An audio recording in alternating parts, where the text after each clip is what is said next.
Salve família vascaína! Sejam bem-vindos aí a mais um vídeo no canal. Eu sou o Thiago, você está no canal Vasco em Família. Se não for inscrito aqui, já dá aquela moral, se inscreve no nosso canal. Deixa o like pra gente estar chegando a mais vascaínos. E não esquece também de ativar o sininho de notificação para não perder os próximos vídeos.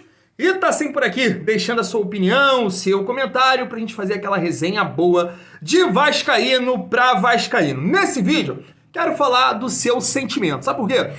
Hoje nos comentários do vídeo de mais cedo e também do nosso vídeo de pós-jogo, a gente viu ali uma mistura, né, um misto de sentimentos. Aqueles torcedores que falam assim: Thiago, eu te avisei, esse time é uma merda, esse time vai brigar pra não cair, a vitória contra o Galo e o empate contra o Palmeiras é mentiroso, não dá pra um time jogar 20 minutos e parar de jogar futebol. Você não vai conseguir resultados positivos dessa forma. E tem aquele outro lado dos torcedores que falam o seguinte: Thiago, calma, foi apenas um resultado negativo. Dá pra ajustar, dá pra acertar algumas coisas e o Vasco caminhar bem nessa competição. Para isso, quero trazer aqui o jornalista Breiler lá da ESPN, que disse que o jogo de ontem foi um choque de realidade para aqueles torcedores que imaginavam que o Vasco poderia brigar por uma Libertadores, uma pré-Libertadores. Vamos ver se você concorda com a opinião dele. Eu quero trazer ele aqui também para falar do Pedro Raul, que foi xingado ontem dentro de São Januário. Dentro desse assunto também vou trazer aqui o Canhotinha de Ouro, que falou também sobre aí a maneira que o Vasco está utilizando dentro da partida, as características do Pedro Raul. Vamos trazer aqui também o Canhotinha, cara, que desabafou. Apesar de ser tricolor, ele faz aí a análise das partidas, né? Fez aí a do Vasco contra o Bahia e desabafou com um gol sofrido pelo Vasco. Na opinião dele foi um absurdo, porque foi um contra-ataque apenas com 2 jogadores. Você vai ver essa análise dele, quero saber a sua opinião e também trazer aqui o nosso capitão, o Léo, que na zona mista ontem, cara, me parece assim que, claro, ele é um cara muito educado, vamos dizer assim, mas deu uma catucada aí, na minha visão, no ataque ali do Vasco. Vamos resenhar? Então vamos começar aqui, família vascaína, com essa mistura aí, esse misto de sentimentos do torcedor do Vasco. Depois de 2 rodadas ali que surpreendeu muita gente, uma vitória contra o Galo, um empate com todo o poderoso Palmeiras, o Vasco perde para um time que estava muito mal. Além das 2 derrotas aí no Campeonato Brasileiro, pro RB e pro Cruzeiro, era um time que estava produzindo bem pouco, com grandes falhas, né, com graves falhas defensivas, e o Vasco não soube aproveitar. Quero ver se você concorda aqui com o jornalista Breiler, que falou que é um choque de realidade. Se liga só. Então o jogo de ontem já deixa evidente para o Vasco 2 coisas. A briga continua sendo a mesma, o objetivo principal é se manter na primeira divisão. E segundo, que... Nossa, está se precipitando. Não estou me precipitando. Eu fico confortável em falar. No jogo que o time foi mal, você já está falando que vai lutar para não cair? Não, mas eu fico confortável em falar porque antes mesmo desse jogo, eu já dizia, o Vasco tem de ter os pés no chão.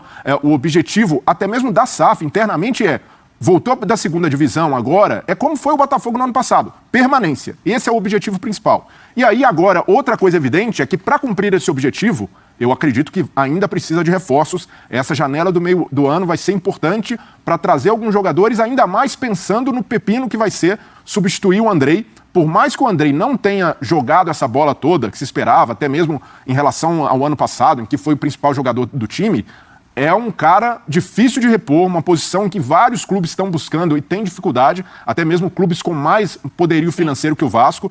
Então precisa repor. E até outra questão também, que fica evidente de fragilidade de elenco, o Rodrigo, quando é sacado, esse primeiro volante, o cara com característica de marcação, o Vasco não conseguiu vencer sempre que o Barbieri tentou ser um pouco mais criativo no meio. Sempre, contra o ABC não funcionou, contra o Flamengo não deu certo e novamente contra o Bahia. E não é porque o Rodrigo é um jogador imprescindível, não há outro como ele. É porque ele dá um equilíbrio mínimo ao meio-campo só por desarmar, por ser um destruidor. Agora, quando tem a bola e quando o Vasco precisou de jogar no segundo tempo, é um jogador que produz muito pouco. É passe para trás, para o lado, mas não tem a contundência e a mesma qualidade de passe de Jair e de Andrei. Vasco e tem um outro problema.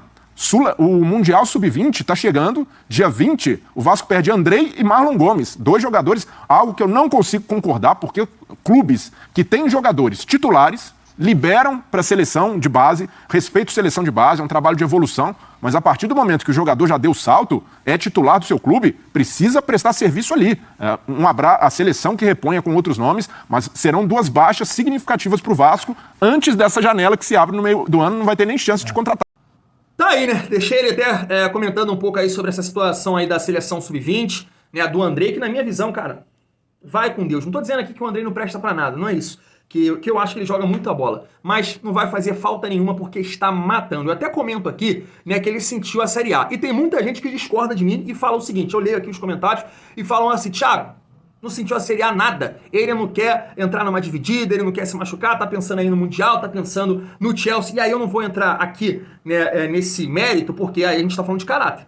Tá falando de caráter. Se o cara não quer se entregar dentro de campo, a gente tá falando de caráter. Eu não vou entrar nesse mérito. Pra mim, na minha opinião, sentiu a Série A. Então não vai fazer falta nenhuma. Vai com Deus, vai lá pra seleção, depois vai pro Chelsea. E aí a gente tenta se virar aqui com o Rodrigo, né? A família vascaína. Marlon Gomes também foi muito mal, mas... A gente já até debateu essa questão aqui, que o atleta quer ir, eu não liberaria, conversaria com ele, pô, você vai ser importante aqui, você vai ser meu titular, mas já é outra questão. Quero entrar aí nesse ponto do choque de realidade. Você acha realmente que essa partida aí mostra que o Vasco tem que, realmente a briga vai ser pra ficar na elite do futebol brasileiro? E aí, cara, eu continuo aqui com o meu discurso. Eu não sou o torcedor que o Vasco ganha, eu tô eufórico, o Vasco empata com o Palmeiras, é isso, é aquilo, e o Vasco perde, eu vou mudar de uma opinião. Eu vou criticar o jogador ele, o jogador aquilo. Não, a minha análise é essa. A minha análise fica na partida. Agora não é terra arrasada. O Vasco perdeu 3 pontos, na minha opinião, principalmente pelo primeiro tempo, que o Bahia mostrou ser um time de pelada ali defensivamente. Não aproveitamos as oportunidades. No segundo tempo, irmão, esquece. O Vasco não tem criatividade nenhuma. Mas não acho terra arrasada. Não acho. Acho que a gente pode entrar contra o Fluminense e ganhar sim do Fluminense. No sábado, lá no Maracanã. Então, cara, meu discurso ainda não mudou. A gente pode competir com o Atlético, com o Palmeiras. Não vamos passar o carro por cima de Bahia, Curitiba. O Vasco não tem time pra isso. Mas a gente perdeu pro Bahia, a gente pode competir com o Fluminense também. Campeonato Brasileiro é isso. É dessa forma. Então, ainda pra mim não é discurso de terra arrasada. Vou manter aqui o meu foco e respeito a opinião daqueles que se acham dono da razão, né? Porque me admira muito esses torcedores, cara, que vem aqui comentando que como se fosse dono da verdade. Porra, aí não dá, pô. Porque quando, na sua lógica, aqueles torcedores mais críticos, na sua lógica, o Vasco não deveria ganhar do Galo, o Vasco não deveria ganhar do Palmeiras. Agora, quando perde pro Bahia, tá tudo errado, eu falei, eu te avisei. Não, peraí, pô, você não é dono da verdade. Você não veio aqui comentar quando o Atlético e o Palmeiras a gente teve bons resultados. Vamos aí, pô. Então, vamos fazer as críticas, vamos trocar uma ideia, a gente está tudo no mesmo barco, agora não vem achando que é dono da verdade. A minha aqui, eu não sou dono da verdade, é só a minha opinião. Pronto, a gente pode debater dessa forma, família vascaína. Vamos entrar aí no assunto agora do Pedro Raul, que foi bastante vaiado, xingado ali ao final da partida. E aí eu quero trazer primeiro aqui o Canhotinha de Ouro. Depois, cara, achei uma das melhores análises do Breiler falando aí do Pedro Raul. Primeiro, Canhotinha, se liga só. E um outro negócio, o ataque do Vasco, você atacar tocando a bola e sabendo o que vai fazer, é uma coisa, você tem chance. Agora, você pega a bola na lateral, mete dentro do gol pro Pedro Raul. Você tá com a bola no meio do campo, mete dentro da área pro Pedro Raul.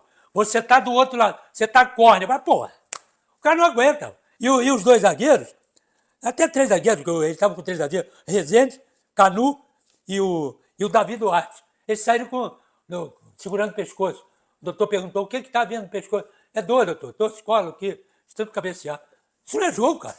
Isso não é jogo. E o treinador mandando segurar o jogo, tocar a bola. Trocou os homens de meio de campo, tirou o Jair, tirou o Peck, botou o Juan, o Peck até que estava bem. Tirou o Marlon, botou o Cabarral. Tirou o Alex Teixeira, que estava bem no início do jogo. Botou Orelhano, tirou o Andrei, botou o Rodrigo. Ele tirou o meio do campo todo, tirou a frente, só deixou o Pedro Raul. E a coisa continuou a mesma coisa. A coisa continuou do mesmo jeito. Bola alçada, e o cara brigando sozinho lá na frente, não conseguiu dar uma cabeçada pro gol. Não deu uma cabeçada pro gol. Quer dizer, de perigo, que eu estou dizendo. E o que adianta você cruzar, botar a bola no chão, vamos segurar o jogo. Nós estamos dentro de casa. O Bahia está todo recuado. E ali o Pedro Raul foi o mais cobrado pela torcida, já... Chegou a ser xingado por parte da torcida, hein? Pois é, mas começa a ficar marcado por muitas oportunidades perdidas. E ali vai sendo o centroavante que precisa de chances demais para marcar. E esse cara, num time que é muito direto, um time que tem elaborado pouco o seu jogo, não há uma preparação ali para a bola chegar no chão, e quando chegou no chão, Pedro Raul fez um bom pivô para o Alex Teixeira, foi uma boa oportunidade no primeiro tempo, mas essa não tem sido a característica do Vasco do Barbieri. É um jogo mais direto. E aí, se ele ficar sempre refém de 10 oportunidades por jogo para marcar um gol, vai ser muito complicada a vida dele em São Januário. Então já ficou marcado por pênaltis e oportunidades perdidas, e agora também precisa ser um jogador mais confiante para, na chance que tiver, guardar. No primeiro tempo apareceu uma, bateu cruzado para fora, mas ainda assim se espera mais dele. Se a torcida não apoiar, vai ser difícil Claro, ter confiança. Claro, é cedo ainda. Pesado. É cedo ainda para queimar um jogador, o Vasco está nesse processo de reconstrução, mas o Pedro Raul também precisa entender que, pelo estilo de jogo do Vasco, ele não pode perder tantas oportunidades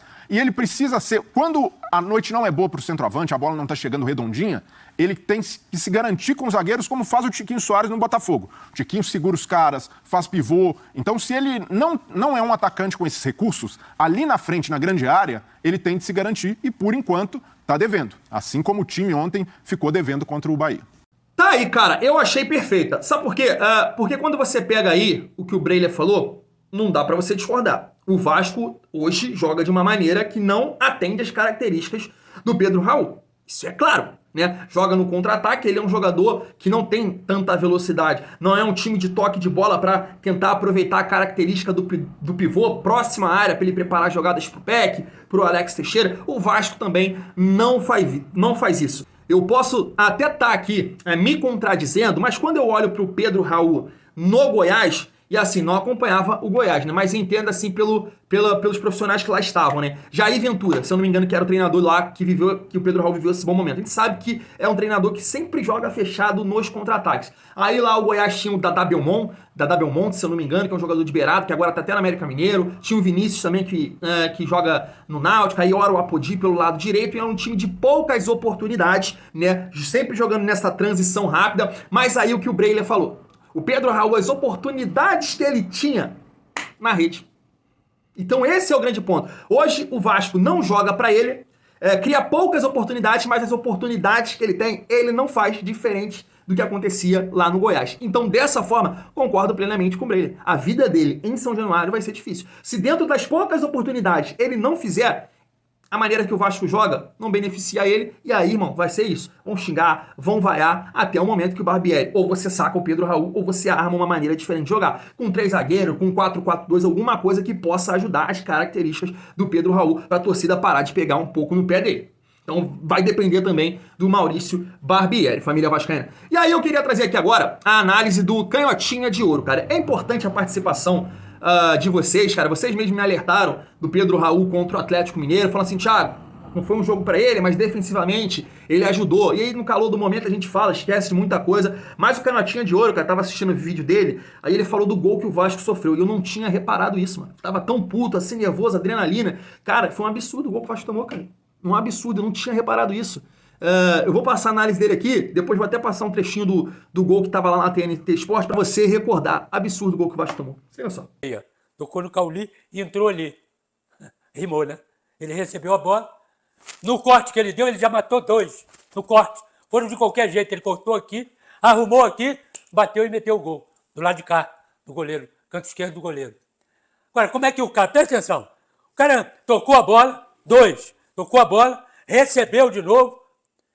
Deu um corte nos 2. E por que não tem um encostado, e um marcando quem está com a bola e o outro encostado nele? Mas não, os 2 estão aqui. Quando ele recebeu a bola, que ele ameaçou chutar, ele deu o corte para dentro. No que deu o corte para dentro, ficou com um de frente. Ele deu uma arrumada, bateu lá no canto esquerdo do goleiro e meteu o gol, o único gol da partida, aos 43 minutos. Com 2, para não exagerar, 3 contra-ataques. 3. Um ele meteu o gol. Tem alguma coisa errada. Tem alguma coisa errada. Ou eu vou com tudo e abro aqui atrás e dou chance do contra-ataque, ou eu vou a minha bomba. Foi, e o resto segura aqui. Para não ter um contra-ataque. Contra-ataque com 2, cara. Um recebe a bola, dá pro outro, o outro dá pro outro, e o outro faz o gol, porra. Para com isso. Dentro de casa. E aí, para finalizar o nosso vídeo, cara, o Léo, mesmo tentando ali ser educado, ele deu uma catucada aí num ataque do Vasco, cara. Depois ele tentou sair ali, mas deu, irmão. deu. Para quem bom entendedor, um pinga-letra. Liga só. Foram os entendimentos, os aprendizados que vocês tiram da partida de hoje? Olha, no primeiro tempo, não sei, né, se tiveram a mesma opinião ou visão que a minha e de alguns. A gente conseguiu roubar umas bolas no campo do adversário, a gente teve chances, né, até de abrir o placar. Mas infelizmente a gente não conseguiu. E eu não vou falar, né, também que a gente errou, não. A gente tem que ir na parte, né, interna, ver os vídeos, ver onde temos que melhorar para conseguir um resultado positivo no próximo jogo. Acho que tá fácil aí a gente entender o que o Léo quis dizer, né? Tivemos as oportunidades, irmão, tem que concluir em gol. A gente sabe que o nosso time tem dificuldade para construir jogadas. Teve uma, duas oportunidades, tem que fazer o gol. Porque se o Vasco sai na frente, irmão, hoje a gente estaria com 3 pontos aqui no bolso. Com toda certeza absoluta. O time do Bahia, já falei isso aqui diversas vezes, estava frágil defensivamente sem tomar o gol, cara. Imagine com o gol tendo que sair, buscar o resultado, buscar o empate. Ia ficar o jogo do jeito que a gente gosta, mais espaço pro Peck, mais espaço pro Alex Teixeira. Mas infelizmente a gente não fez o gol e tem aí com certeza essa catucada e essa cobrança interna. Não pode. Um time que tem séria dificuldade de criatividade, teve uma chance, vai lá e faz. Família vascaína, vou ficando por aqui, tamo junto e é muito bom ser Vasco.